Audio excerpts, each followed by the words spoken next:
Welcome to another history class. আজকের ভিডিওতে তোমাদের জন্য নিয়ে চলে এসেছি ক্লাস 8-এর আঞ্চলিক শক্তির উত্থান অর্থাৎ ইতিহাসের দ্বিতীয় অধ্যায়ের আরও 20টি প্রশ্নোত্তর।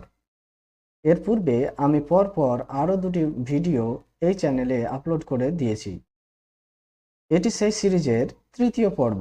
তুমি যদি সে দুটি না দেখে থাকো তবে সেগুলির লিঙ্ক নিচে ডিসক্রিপশনে ও উপরের আই বাটনে পেয়ে যাবে, সেটিকেও দেখে নিও।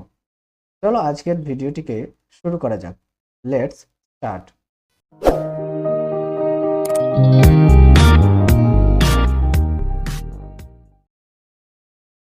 তো এর আগের ভিডিওতে আমরা দেখেছিলাম 21 থেকে 40 নম্বর প্রশ্ন উত্তর। আজকে আমরা দেখব 41 থেকে 60 নম্বর প্রশ্ন উত্তরগুলি। এখানে দেখো দেওয়া রয়েছে প্রশ্ন নম্বর 41, কত খ্রিস্টাব্দে সাদাত খান মারা যান? সাদাত খান মারা যান 1740 খ্রিস্টাব্দে। পরের প্রশ্ন নম্বর 42, সাদাত খানের পর কে অযোধ্যার শাসক হন?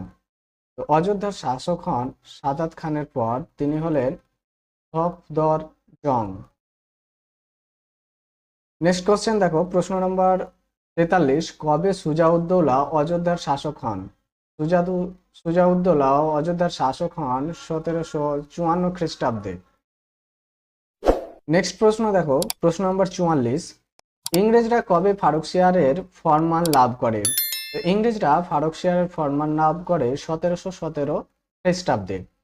এই প্রশ্নটি একটি গুরুত্বপূর্ণ প্রশ্ন, তোমাদের পরীক্ষায় আসতে পারে।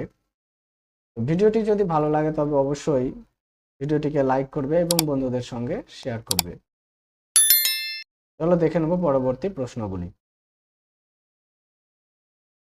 প্রশ্ন নম্বর 45, কত টাকার বিনিময়ে ব্রিটিশ কোম্পানি বাংলায় বিনা শুল্কে বাণিজ্য করার অধিকার লাভ করে? এর উত্তর হলো বছরে 3000 টাকার বিনিময়ে ব্রিটিশ কোম্পানি বাংলায় বিনা শুল্কে বাণিজ্য করার অধিকার লাভ করে। নেক্সট প্রশ্ন দেখো, প্রশ্ন নম্বর 46, ইস্ট ইন্ডিয়া হাউস কোথায় অবস্থিত? ইস্ট ইন্ডিয়া হাউস অবস্থিত লন্ডনে। এটি একটি গুরুত্বপূর্ণ প্রশ্ন। নেক্সট দেখো, প্রশ্ন নম্বর 47, কে কলকাতার নাম দেন আলীনগর? কলকাতার নাম আলীনগর দিয়েছিলেন সিরাজ উদ দৌলা। এখানেও পরে প্রশ্নগুলি। প্রশ্ন নম্বর 48, কবে পলাশির যুদ্ধ হয়েছিল? পলাশির যুদ্ধ হয়েছিল 1757 খ্রিস্টাব্দের 23শে জুন। এই প্রশ্নটিও একটি গুরুত্বপূর্ণ প্রশ্ন। নেক্সট প্রশ্ন নম্বর 49, পলাশির যুদ্ধের পর কে বাংলার নবাব হন? পলাশির যুদ্ধের পর বাংলার নবাব হন মীর জাফর। এটাও গুরুত্বপূর্ণ প্রশ্ন। নেক্সট প্রশ্ন নম্বর 50, কবে মীর কাসেম বাংলার নবাব হন? 1760 খ্রিস্টাব্দে মীর কাসেম বাংলার নবাব হন। নেক্সট প্রশ্ন নম্বর 51, কোথায় মীর কাসেম রাজধানী স্থানান্তরিত করেন? মীর কাসেম তার রাজধানী স্থানান্তরিত করেন মুঙ্গের এ। এই প্রশ্নগুলির পিডিএফ ফাইল তুমি নিচে ডিসক্রিপশনে দেওয়া লিঙ্ক থেকে ডাউনলোড করে নিতে পারো। এছাড়াও আমাদের টেলিগ্রাম চ্যানেলে যুক্ত হতে পারো এই ধরনের পিডিএফগুলি সবার আগে পাওয়ার জন্য। চলো দেখে নিই পরবর্তী প্রশ্নগুলি। প্রশ্ন নম্বর 52, কবে বক্সারের যুদ্ধ হয়েছিল? বক্সারের যুদ্ধ হয়েছিল 1764 খ্রিস্টাব্দের অক্টোবরে। এটি একটি গুরুত্বপূর্ণ প্রশ্ন, মনে রাখবে। এই প্রশ্নগুলি প্রায় পরীক্ষায় দিয়ে থাকে। প্রশ্ন নম্বর 53, সিরাজউদ্দৌলা গ্রন্থটি কে রচনা করেন? সিরাজউদ্দৌলা গ্রন্থটি রচনা করেন অক্ষয় কুমার মৈত্র। নেক্সট প্রশ্ন নম্বর 54, অন্ধকূপ হত্য রহস্য নির্ণয় প্রবন্ধটি কে লেখেন? এর উত্তর হলো অক্ষয় কুমার মৈত্র।